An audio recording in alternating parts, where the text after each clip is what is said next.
इसमें नहीं होगा। 3 कैबिनेट सब कमेटी बनाई गई है। पहली जो हमीरपुर कर्मचारी चयन आयोग में पेपर लीक के मामले सामने आए, जिन पोस्ट कोड में एफआईआर हुई, एफआईआर के बाद अब जिन रिजल्ट को निकालने में दिक्कत आ रही है, उसको लेकर कैबिनेट सब कमेटी बनाई गई है deputy chief minister Mukesh Agnihotri की अध्यक्षता में। इसमें हर्षवर्धन सिंह चौहान, जगत सिंह नेगी, विक्रमादित्य सिंह और यादविंद्र गोमा मेंबर होंगे। इस कमेटी को कैबिनेट ने, मुख्यमंत्री ने 15 दिन का वक्त दिया है कि जो पेंडिंग भर्तियां हैं उन भर्तियों को इन्होंने देखना है और उसमें रिपोर्ट देनी है, लीगल कम्प्लिकेशन क्या है, और जो इससे पहले जो एफआईआर चल रही है या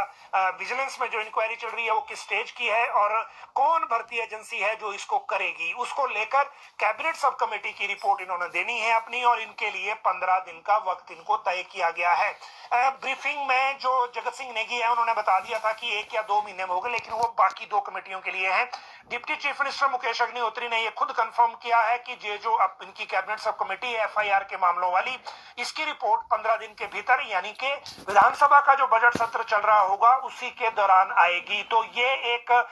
बड़ा चेंज इसमें है जो पहले ब्रीफिंग हुई थी उससे। दूसरी बात इसमें यह कि जो हमीरपुर में जो सरकार ने नया राज्य चयन आयोग खोला है, उस राज्य चयन आयोग के रूल्स ऑफ बिजनेस को अप्रूवल दी गई है, और ये जो अप्रूवल है ये रूल्स ऑफ बिजनेस की है। ये अप्रूवल देने के बाद इससे पहले इनकी राज्य चयन आयोग की जो वहां चेयरमैन नियुक्त होने हैं वो पोस्ट क्रिएट हो गई है इससे पहले by way of by circulation cabinet से, और अब इसमें केवल चेयरमैन की नियुक्ति होगी। रूल्स ऑफ बिजनेस कैबिनेट ने अप्रूव कर दिए। इसके बाद राज्य चयन आयोग को कभी भी फंक्शनल किया जा सकता है, उसके लिए अब ज्यादा इंतजार करने की जरूरत नहीं है। तो ये भी एक राहत की बात है, क्योंकि लोक सेवा आयोग अगर मना कर रहा है एफआईआर के मामलों में रिजल्ट घोषित करने को, तो राज्य चयन आयोग अगर फंक्शनल हो जाए तो ये एक प्रोसेस है जहां से शुरुआत हो सकती है, चाहे वो जीओआईटी 817 से हो, चाहे 980 से हो। अगली बात इसमें,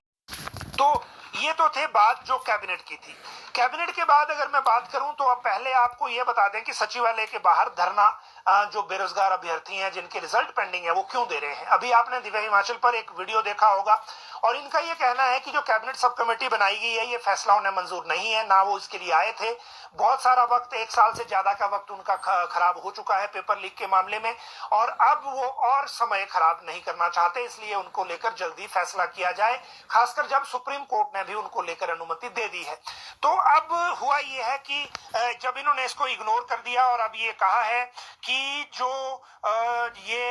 यहाँ से नहीं जाएंगे सचिवालय से, हालांकि इनसे मुझे लगता है सरकार का कोई व्यक्ति बात अभी करेगा, और बात करने के बाद आगे क्या बात बढ़ती है उसको लेकर फिर आपको हम अपडेट देंगे। लेकिन प्रेजेंटली सिचुएशन ये है कि इन्होंने धरना दे दिया है, और ये परेशान इसलिए हैं कि चारों तरफ से इशू होने के बावजूद अब भी उनका रिजल्ट नहीं आया है।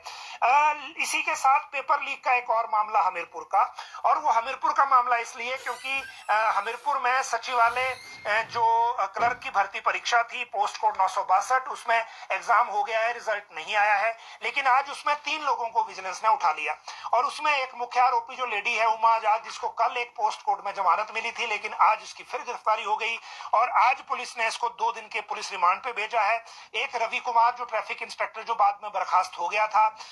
ये, और एक ढाबा संचालक है सोहन सिंह जो वहां आयोग के बाहर ढाबा चलाता था, इनके फोन से विजिलेंस में जो गया था ये केस मटेरियल, उसमें इनके फोन से ये भर्ती का जो एग्जाम है वो मिला है, क्वेश्चन पेपर मिला है। उसके बाद ये गिरफ्तारी हुई है, और गिरफ्तारी के बाद इनको आज पेश किया गया। उसके बाद 2 लोगों को 4 दिन का पुलिस रिमांड और ये उमा आजाद को 2 दिन के रिमांड पर आगे भेजा गया है। हालांकि इसमें एफआईआर देखिए 29 अप्रैल 2023 को हुई थी, और 10 महीने के बाद करीब ये 2 गिरफ्तारियां हुई हैं। अब युवा ये कह रहे हैं कि ये इतना गैप क्यों ले रही है विजिलेंस गिरफ्तारी करने में, कहीं ऐसा तो नहीं है कि जब सरकार पे प्रेशर बनाने वो शिमला आए तो उधर गिरफ्तारी हो गई, ताकि ये बताया जा सके कि बहुत बड़ा घपले हुए हैं। लेकिन चलिए, अब विजिलेंस से जो चीजें आ रही हैं उसके मुताबिक ये सारी चीजें आगे उसी तरह से चलेंगी। लेकिन पेपर लीक के इस हल्ले के बीच में एक और जो पेपर लीक का एक्सक्लूसिव डिटेल हम आपको दे रहे हैं, और वो है नवोदय के पेपर को लेकर। 9वीं कक्षा में एडमिशन के लिए नवोदय का एग्जाम कल रखा गया है केवीएस के माध्यम से, लेकिन इसको लेकर हिमाचल के बाहर से बहुत से बच्चों को मंडी सुंदरनगर के रीजन में फोन आ रहे हैं, और इस फोन में ये कहा जा रहा है कि आप ये एग्जाम का पेपर हमारे पास है, अगर आप इस पेपर को चाहते हैं तो आप गूगल पे के माध्यम से या किसी माध्यम से पैसे दीजिए और आपको पेपर ये ट्रांसफर हो जाएगा। और हमने इसकी एक्सक्लूसिव एक्सेस, इसका जो ये व्यक्ति है इस तक संपर्क बनाया, जो जो ट्रू कॉलर है उसमें ये राजस्थान का फोन नंबर बता रहा है। हालांकि अभी कंफर्म इसमें पुलिस को भी ये रेफर किया है हम लोगों ने ही, ताकि ये चेक कर सकें कि ये सच में क्या रैकेट है, किस तरह से ये काम कर रहा है।